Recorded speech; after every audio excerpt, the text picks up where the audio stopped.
नमस्कार दोस्तों, स्वागत है आपका हमारे ई पाठशाला सेंटर में। आज हम एक नए वीडियो सीरीज़ की शुरुआत कर रहे हैं जिसका नाम है छत्तीसगढ़ पंचायती राज। ये आपके ईडीओ एग्ज़ाम के लिए बहुत महत्वपूर्ण है, क्योंकि आपको पता ही होगा कि ईडीओ के एग्ज़ाम में एक यूनिट ही है छत्तीसगढ़ पंचायती राज। इस छत्तीसगढ़ पंचायती राज विषय से आपका 30 नंबर का क्वेश्चन पूछा जाएगा। इस छत्तीसगढ़ पंचायती राज के अंतर्गत आपको 30 नंबर का क्वेश्चन पूछा जाएगा।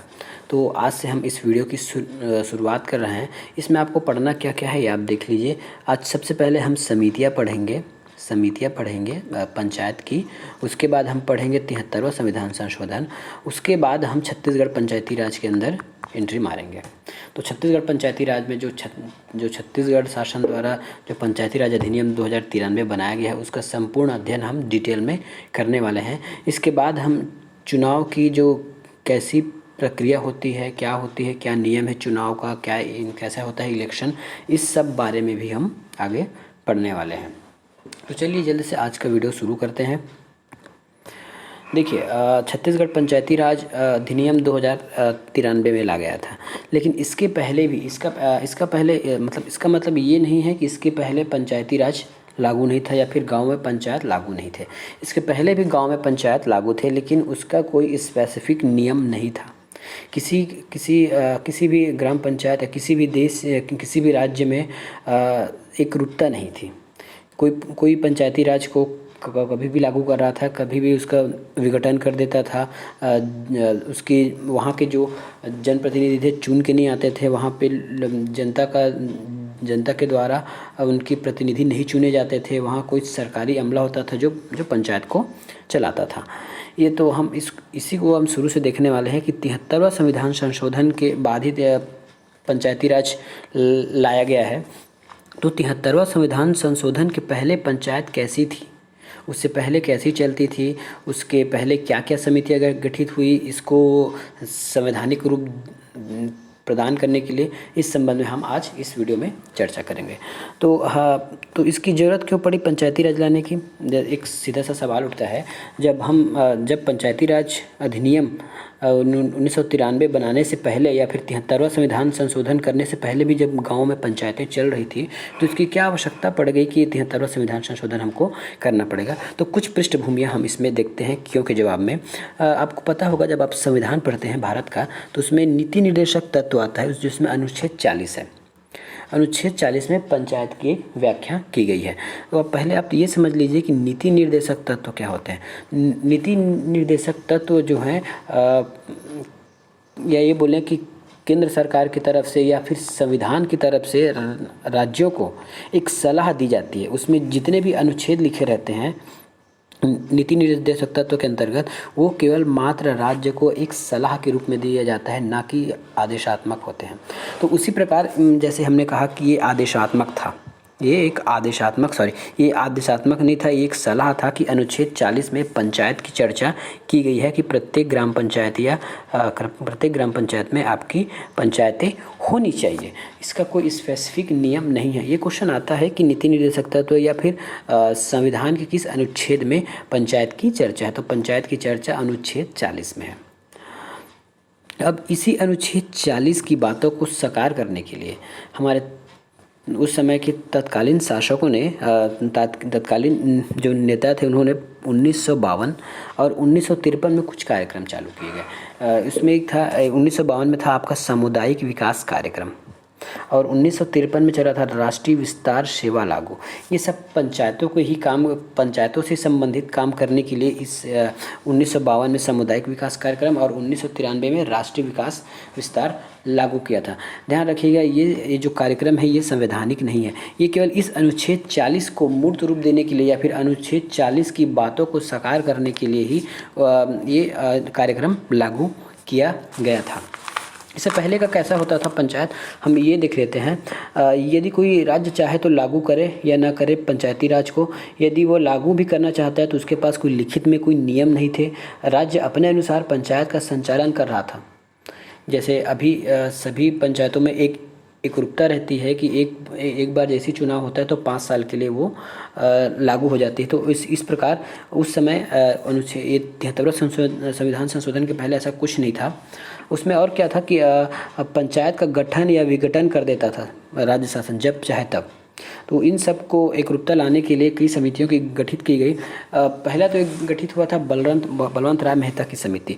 अब इसका गठन इसलिए हुआ था कि जो 1952 में सामुदायिक विकास कार्यक्रम और 1953 में जो राष्ट्रीय विस्तार सेवा लागू किया था, इस कार्यक्रम की जांच करने के लिए कि ये इस कार्यक्रम के द्वारा हमने पंचायतों को सशक्तिकरण बनाने के लिए कुछ कार्यक्रम चालू किए हैं, ये कहाँ तक मूर्त रूप में सही बैठता है, इस चीज़ की जांच करने के लिए बलवंत राय मेहता की समिति गठित कर दी।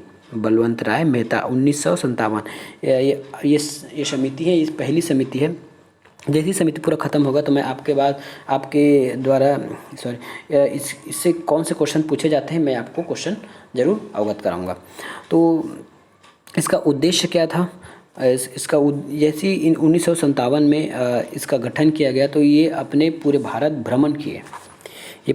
भ्रमण किए और उन्होंने कुछ निष्कर्ष निकाला।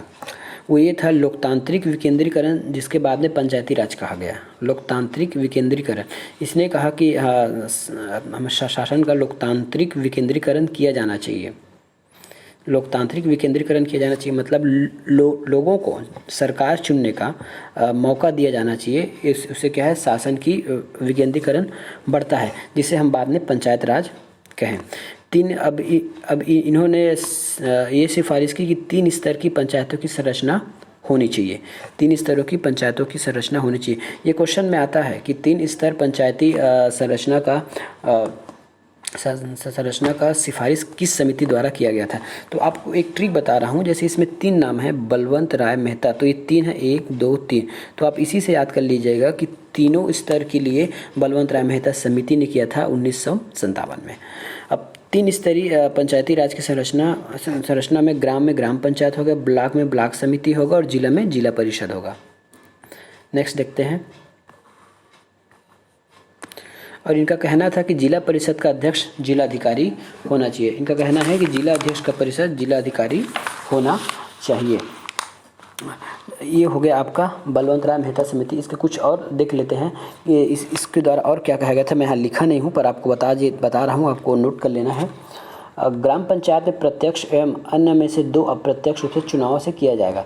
ग्राम पंचायत में प्रत्यक्ष, लेकिन अन्य 2 मतलब ब्लॉक और जिला परिषद में आपको अप्रत्यक्ष चुनाव कराया जाना है। और जिला परिषद का अध्यक्ष जिलाधिकारी होना चाहिए। यह मैंने यहाँ पे लिखा है। अब इस सुझाव से, जैसे ये बलवंत राय मेहता ने सुझाव दिया अपना, इस सुझाव के आधार पर राष्ट्रीय विकास परिषद द्वारा मान लिया गया। इस देखो, ये आपका था समिति, इसका काम था केवल सुझाव देना। तो इसके सुझाव को मानने का काम कौन किया? राष्ट्रीय विकास परिषद द्वारा इसकी सुझाव को मान लिया गया एवं राज्यों को अपने अपने अनुरूप अपनाने हेतु स्वतंत्र कर दिया गया कि यदि कोई राज्य चाहे तो इस समिति के जो दिए गए सुझाव उसके अनुसार यदि कोई राज्य चाहे तो अपना ग्राम पंचायत इसके अनुसार बना सकता है। तो इसी के फलस्वरूप राजस्थान के नागौर जिले में 2 अक्टूबर 1959 को पंचायती राज की स्थापना किया गया। इसकी स्थापना करता कौन थे? पंडित जवाहरलाल नेहरू। इसकी स्थापना करता थे पंडित जवाहरलाल नेहरू। ये पुस्तक है, देखिएगा। राजस्थान के नागौर जिले में 2 अक्टूबर 1959 को पंचायती राज की स्थापना किया गया पंडित जवाहरलाल नेहरू के द्वारा। इसके बाद बहुत से राज्यों ने पंचायती राज को अपनाया, लेकिन सभी की रूपरेखा स्तर सबकी अलग अलग थी। सबकी रूपरेखा अलग थी। इसके बाद हम आते हैं अशोक मेहता समिति के गठन पर।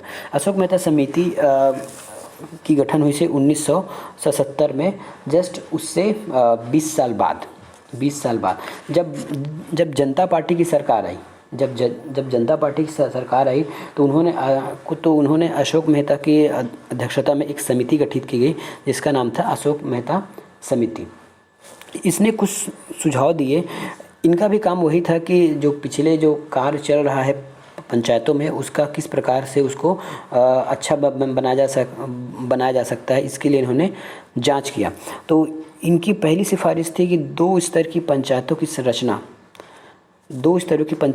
देखिए हमने ऊपर देखा था अशोक मेहता समिति में, वहाँ 3 स्तर बोले थे।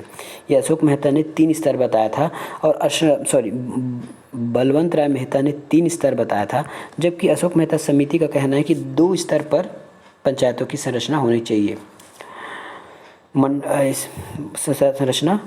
मंडल पंचायत एवं जिला परिषद एक मंडल में और एक मंडल में आपका 15,000 से 20,000 गाँव की जनसंख्या सम्मिलित हो। इसका कहना है कि 2 ही स्तर बनेगा, एक आपका मंडल बनेगा, एक आपका जिला बनेगा। ग्राम पंचायत की इसने कहीं उल्लेख नहीं किया है। तो इनका कहना था कि एक मंडल में 15,000 से 20,000 गाँव जनसंख्या वाले गाँव शामिल हो, इसका ऐसा कहना। और इनका कहना था कि 6 माह के भीतर चुनाव किया जाना चाहिए। तो ये पहला समिति है जो 6 माह के भीतर पहला चुनाव किए जाने के संबंध में उल्लेख किया गया है। अब आपको ये पता करना है कि अशोक मेहता समिति ने कितनी स्तर की पंचायत की संरचना की बात की थी। तो आप इसके नाम से यहाँ पे देख लीजिए, इसमें 2 वर्ड है, 1 और 2। वहाँ 3 था बलवंत राय मेहता, ये अशोक मेहता, तो यहाँ 1 है, ये 2 है। तो इन्होंने 2 स्तर की बात की गई थी की है, जबकि बलवंत राय के द्वारा 3 स्तर की बातों का बात किया गया था। इसमें और कुछ है और इसमें और बहुत सारी इन्होंने सिफारिशें की थी, जिसको हम देखते हैं कि राज्य चुनाव आयोग का गठन हो, पंचायत मंत्री जनसंख्या के आधार पर आरक्षण किया जाए, इसमें पंचायत मंत्री हो और जनसंख्या के आधार पर आरक्षण किया जाना चाहिए। पंचायती राज को संवैधानिक मान्यता मिले, ये पहली ऐसी समिति है जिन्होंने पंचायती राज को संवैधानिक मान्यता की बात कही है। इस प्रकार ये देखते हैं कि जैसे इस समिति का कार्यकाल पूर्ण होने वाला था तो जनता पार्टी की सरकार गिर गई और इसकी जो भी इनकी जो सिफारिशें थी उसको माना नहीं गया। परंतु कुछ राज्य थे जैसे कर्नाटक, बंगाल और आंध्र प्रदेश ने अपने अपने राज्य में इसके अनुसार कही गई सिफारिशों के अनुसार अपने पंचायती राज को अपडेट किया है। अगला देखते हैं GV.K. राव समिति। अगला है GV.K. राव समिति 1985। GV.K. राव समिति 1985 ग्रामीण विकास एवं गरीबी उन्मूलन हेतु इसका गठन किया गया था। ग्रामीण विकास एवं गरीबी उन्मूलन हेतु इस समिति का गठन किया गया था। इसी समिति ने कहा था कि नौकरशाह के कारण पंचायती राज बिना जड़ की घास बन गई है। इसी समिति ने कहा था कि नौकरशाह के कारण पंचायती राज बिना जड़ की घास बन गई है। इसके सुझाव नियमित चुनाव होना चाहिए। इसका एक और सुझाव था, इनका कहना है कि नियमित आप चुनाव कराइए, नियमित आप चुनाव करवाइए, नियमित आपको चुनाव करवाना है। सत्ता का विकेंद्रीकरण होना चाहिए, इनका ये सुझाव था। अगली समिति आती है LM सिंघवी समिति 1986। इसकी गठन जो है राजीव गांधी की सरकार के द्वारा हुआ था। LM सिंघवी समिति 1986 इसका गठन हुआ था राजीव गांधी की सरकार के द्वारा। पंचायत को संवैधानिक मान्यता और संरक्षण मिले, इनका सुझाव था। ये सुझाव बोले या फिर इनकी जो रिपोर्ट में जो बात कही गई थी वो ये थी कि पंचायत को संवैधानिक मान्यता मिलनी चाहिए। लगभग देखिए सभी जो समितियां हैं वो इस बात पर जोर दे रही हैं कि पंचायतों को संवैधानिक मान्यता मिलनी ही चाहिए, क्योंकि बिना संवैधानिक मान्यता के, बिना किसी नियम कानून के कोई भी व्यक्ति या कोई भी सरकार किसी भी संस्था को या किसी भी स्तर को अच्छे से नहीं चला सकता। इसलिए अभी तक हमने जितने भी देखे हैं उन सभी का कहना है कि पंचायती राज को एक संवैधानिक मान्यता मिलनी चाहिए। संविधान में एक नया अध्याय जोड़ना चाहिए और ग्राम पंचायत की महत्ता पर, मतलब उसकी महत्व पर जोर देना चाहिए, इनका कार्य है। राजीव गांधी की सरकार ने समिति के परामर्श उपरांत 1989 में 64वां संविधान संशोधन बिल लाया था।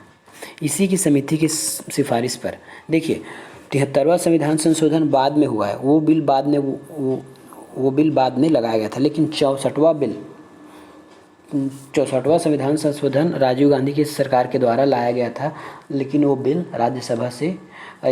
बिल जो है राज्यसभा में पास तो हो गया, लेकिन लोकसभा में वो पास नहीं हो पाया। इसलिए उस समय यह पंचायती राज नहीं बन पाया। नहीं तो उसी समय 1986 में ही आपका पंचायती राज बन के तैयार हो जाता। नेक्स्ट देखते हैं अगले स्लाइड में। इसके बाद आती है आपकी थुंगन समिति। थुंगन समिति की गठन हुआ था 1988।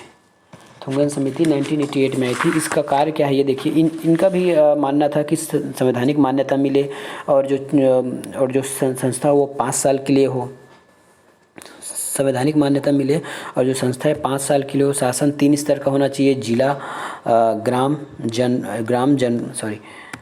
ये आपका ग्राम पंचायत, जनपद पंचायत और ज़िला पंचायत। पंचायत की अधिकतम अवधि 6 माह तक बढ़ाई जा सकती है। पंचायत की जो अधिकतम अवधि है, जैसी चुनाव खत्म होता है या उसका डेट खत्म हो जाता है तो अधिकतम वो 6 माह तक बढ़ाया जा सकता है। जनसंख्या के अनुसार उसकी आरक्षण होनी चाहिए। सभी एस टी एस सी को उसके वहाँ जो निवासरत जनसंख्या है उसके हिसाब से उसको आरक्षण मिलना चाहिए। नेक्स्ट देखते हैं वित्त आयोग का गठन।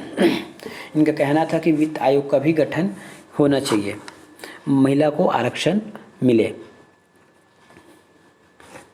इसके बाद नेक्स्ट समिति है आपकी गाडगिल समिति। गाडगिल समिति क्या है ये देखिए। गाडगिल समिति 1988 पे कांग्रेस सरकार द्वारा लाया गया था। इनका भी वही था, इनका भी वही मानना था जैसे पिछले समिति वालों ने कहा था कि ST SC को आरक्षण मिले, गांव में कर लगाया जाए और राज्य चुनाव आयोग की गठन की जानी चाहिए। इस प्रकार हमने देखा कि कितनी पंचायती समिति हमने अभी तक 7 पंचायत समितियां देखी, जिसमें से सभी ने यह माना कि लगभग पंचायत राज को संवैधानिक मान्यता होनी चाहिए। बिना संवैधानिक मान्यता के किसी भी शासन को चलाना आसान नहीं है, वो थोड़ा कठिन हो जाता है। तो ये हो गया आपकी समिति का पूरी चर्चा। अब इसमें क्वेश्चन किस प्रकार आते हैं ये आप देख लीजिए।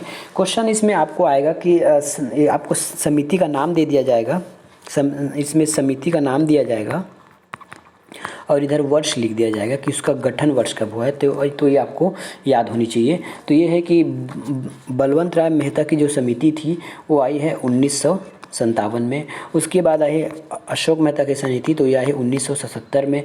फिर उसके बाद आई है GV राव समिति जो 85 में आई है, GV राव 85 में आई है। और उसके बाद है आपका LM सिंघवी समिति 86 में आई है, LM सिंघवी समिति 86 में। इस प्रकार आपको याद रखा जाना है कि कौन सी समिति कब लाया गया है। इसके अतिरिक्त कुछ और समितियां हैं जिसके बारे में हम कुछ चर्चा करेंगे, मैं यहाँ लिखा नहीं हूँ। इसमें कुछ समितियां और हैं, जैसे CGPSC के क्वेश्चन में आया कि दांते वाला समिति, ये आप लिख लीजिएगा, मैं लिखा नहीं हूँ। दांते वाला समिति, तो ये किससे संबंधित है? तो ये दांत वाला समिति जो है खंड स्तर पर नियोजन से संबंधित है। GV राव समिति है खंड। अब उसके बाद है आपका GV राव समिति। ये क्वेश्चन ऐसे पूछा है तो इसका आंसर क्या लिया गया है? GV राव समिति में ग्रामीण विकास कार्यक्रम विद्यमान प्रशासनिक विस्थापन। GV राव समिति में आंसर लिया गया है ग्रामीण विकास कार्यक्रम में विद्यमान प्रशासनिक व्यवस्थापन समिति। उसके बाद आई एक संथानम समिति, इसमें मैं लिखाया नहीं हूँ, संथानम समिति अलग से है। इसका कार्य क्या था? तो इसका कार्य है पंचायती राज संस्थाओं को वित्तीय प्रावधान एवं स्थिति की समीक्षा। ये है संथानम समिति के अनुसार। ये आप लिख लीजिएगा, संथानम समिति में लिखा गया है पंचायती राज संस्थाओं को वित्तीय प्रावधान एवं स्थिति की समीक्षा, ये कहा गया है। उसके बाद एक और क्वेश्चन बना था, उसमें ये था कि ग्राम पंचायत के लिए संवैधानिक मंजूरी की बात कौन कहा है, किस समिति के द्वारा की है। ग्राम पंचायत के लिए संवैधानिक मंजूरी की आवश्यकता सर्वप्रथम किस समिति ने कही। समिति तो लगभग सभी ने कहा, जैसे मैंने बताया है, लेकिन पहले किसने कहा था, तो पहले कहा था LM सिंघवी समिति। LM सिंघवी समिति के द्वारा संवैधानिक मंजूरी की बात कही गई है। और उसके बाद एक और क्वेश्चन आता है कि पेशा क्षेत्र आपने सुना होगा, तो इनका कहना, इसका फुल फॉर्म होता है panchayat extension to schedule area. जैसे आदिवासी एरिया में कि पंचायत को कैसे लागू किया जाए, पंचायत को कैसे बढ़ाया जाए, उसके लिए कुछ नई समिति, कुछ नई नियम कानून लाया जाए। इसके लिए किस समिति की सिफारिश पर इसको लाया गया है, तो ये है भूरिया समिति। पेशा को भूरिया समिति के अनुशंसा के आधार पर लाया गया है। ये लगभग आपका ये आपका पार्ट आपका लगभग कंप्लीट होता है। इसके बाद आपकी कोई क्वेश्चन नहीं छूटेंगे। और एक क्वेश्चन आता है कि एक क्वेश्चन ये है कि नीति निर्देशक तत्व में कौन सा अनुच्छेद है, तो नीति निर्देशक तत्व में आपका अनुच्छेद है 40। इतना क्वेश्चन आपके समिति से बन सकते हैं। तो जो आने वाला क्वेश्चन था वो मैंने आपको बता दिया। मिलेंगे नेक्स्ट वीडियो में। धन्यवाद।